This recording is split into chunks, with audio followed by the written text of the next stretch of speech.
the last part of the chapter, that is Angiosperms. It is known as flowering plants, and here the male and the female gametes or the organs are present inside a specialized structure called flowers. That is, pollen grains and ovules are male organs and ovules are female organs. They are present inside a specialized structure known as flowers.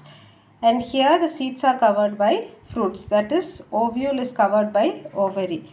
So ovary is present.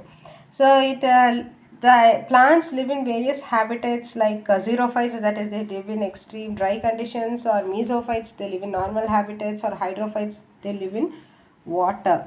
It may range from smallest plant Wolffia to a plant which can grow over 100 meters, that is eucalyptus. The entire group of angiosperms are categorized into two, dicotyledons and monocotyledons.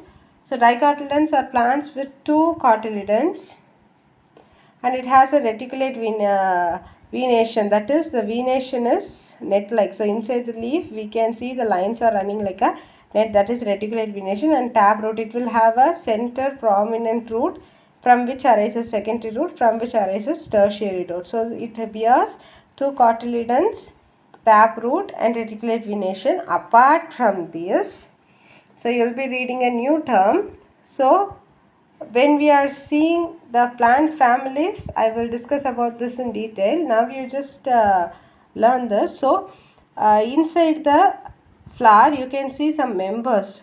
They are calyx, corolla, androecium,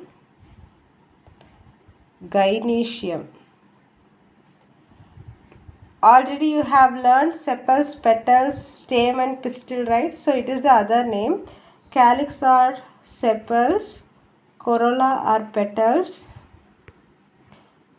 androecium is stamen, and gynoecium is pistil. So these are known as floral whorls or members. They will be usually having these floral whorls. The number will be usually 4 to 5.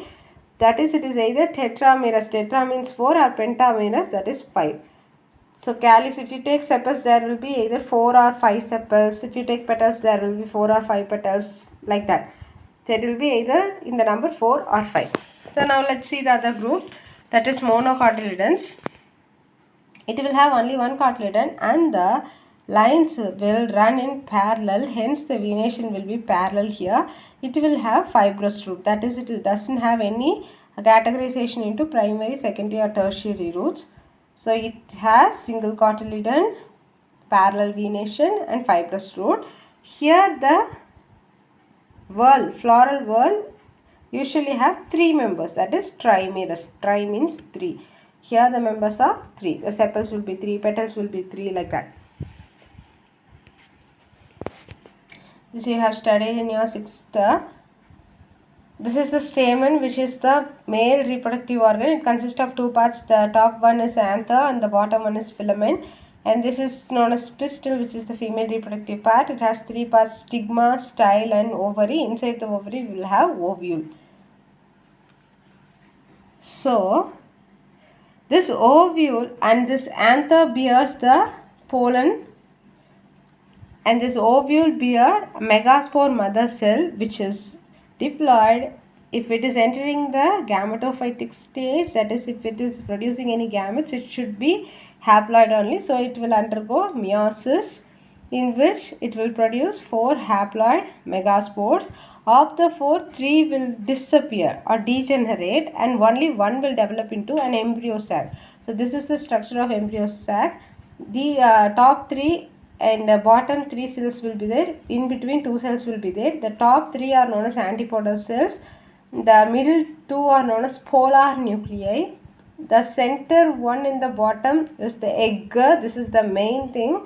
And surrounding the egg are synergids. So pollination by some agents like air, water, humans, animals. So by some agents the pollen will reach the ovule first the pollen will get stick to the stigma, and then it will give a tube called pollen tube. It will grow all over the length of style. So this style it will grow.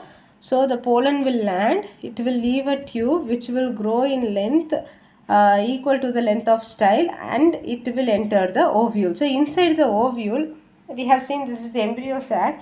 It will leave male gametes. Usually it will leave 2 male gametes.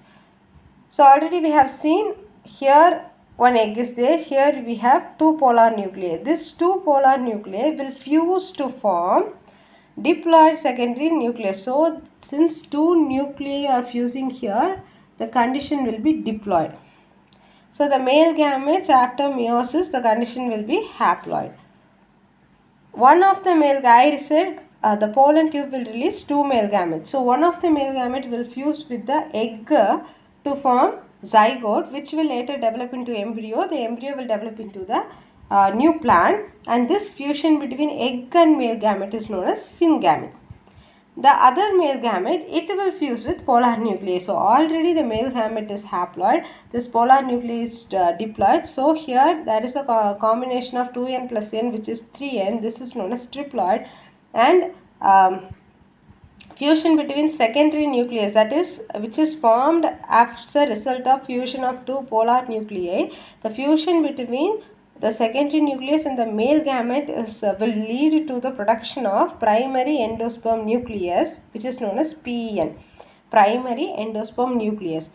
This zygote will develop into embryo, and this pen will develop into endosperm. So what is this endosperm? It will provide nourishment or food to the growing embryo. So the embryo will take all its nutrients necessary for the growth from this endosperm. Here the ovule will develop into seed, ovary will develop into fruit, and these antipodals and synergids will disappear after the fertilization. So this is a brief account on angiosperms.